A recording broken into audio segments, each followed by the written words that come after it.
Part 3. You will hear a tutor and 2 students discussing the best ways to study.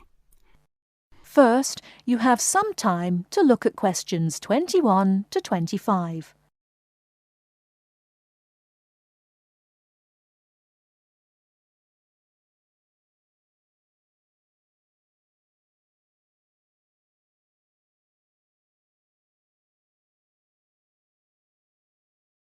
Now, listen carefully and answer questions 21 to 25.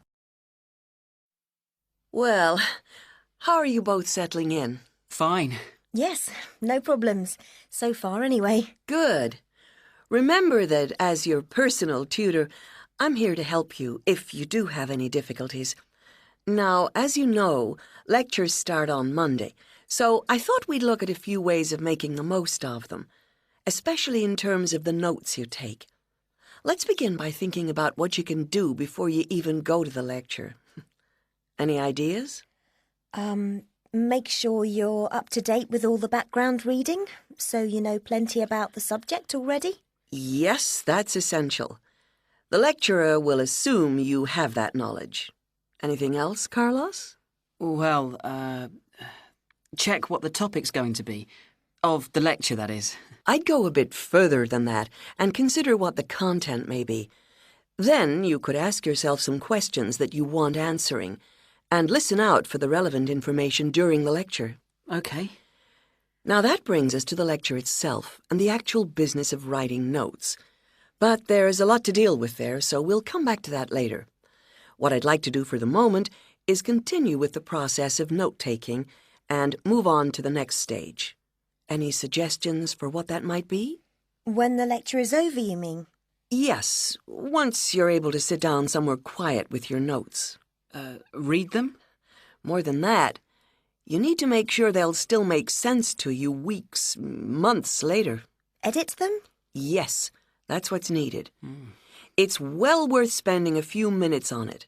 Any missing words, anything difficult to read, things you didn't have time to jot down, now is the time to do so, while everything's still fresh in your mind. Right. And after that, when's the best time to revise them? When do you think, Carlos? I'd say just before the next lecture, in the same subject. Precisely. That's a vital time to look at them again, for obvious reasons. But it's definitely not the only time. When should you revise them again? A month later, maybe? Sooner, and much more often than that. I'd recommend you look at them again once a week. That's why it's so important they're complete and easy to follow.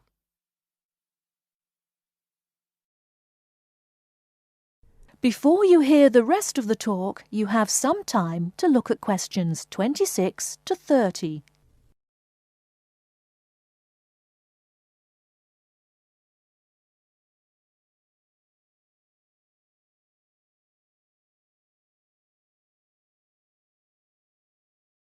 Now listen and answer questions 26 to 30. Right. Let's go back to note-taking and begin with the basics before the lecture has even started. What should you do when you walk into the room? Get a good seat, at the front if you can, where you can hear clearly and avoid distractions. Yes, though obviously others will have had the same idea, so it's as well to get there a bit early. So, when the lecture's underway and you're busy jotting things down, what should you try to ensure? That you're getting all the main points. And what if you don't catch something you know must be important? I'd leave a space. Then I could check it later, perhaps by asking a question at the end and fill it in afterwards. That's an excellent way to deal with it, yes. And there's something else I'd like to mention here. Talking about going through notes afterwards, it's absolutely vital that what you write is legible for one very good reason. It saves time. You'll waste many hours during the course if your revision is held up because you can't read what you've written. Okay, what else can we do to make listening and note-taking more efficient? Well, I always listen out for signpost words. Sorry, What are they? They're the ones lecturers use to say where they're going. A bit like a signpost at a road junction, I suppose. Things like, the first reason is, however, to sum up, and so on. Yes, they can tell you when something important is coming and help you organize your notes, too. Is there anything else you can add, Carlos? There's something I think's very useful, but it's later, after the lecture is finished. That's fine. Go on. Well, what I do is go through what I've written down, summing up the main points in a few words in the margin, on the left-hand side of the page.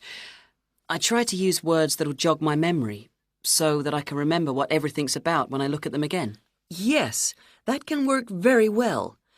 What some people do to review their notes is cover up their full notes from the lecture, maybe with a piece of paper or a card, and concentrate just on what they've put in the margin, trying to recall the details.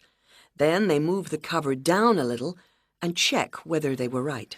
Or you could put your main points on another piece of paper and clip them together.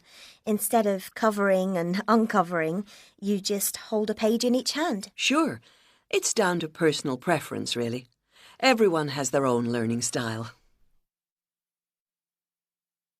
That is the end of Part 3. You now have half a minute to check your answers.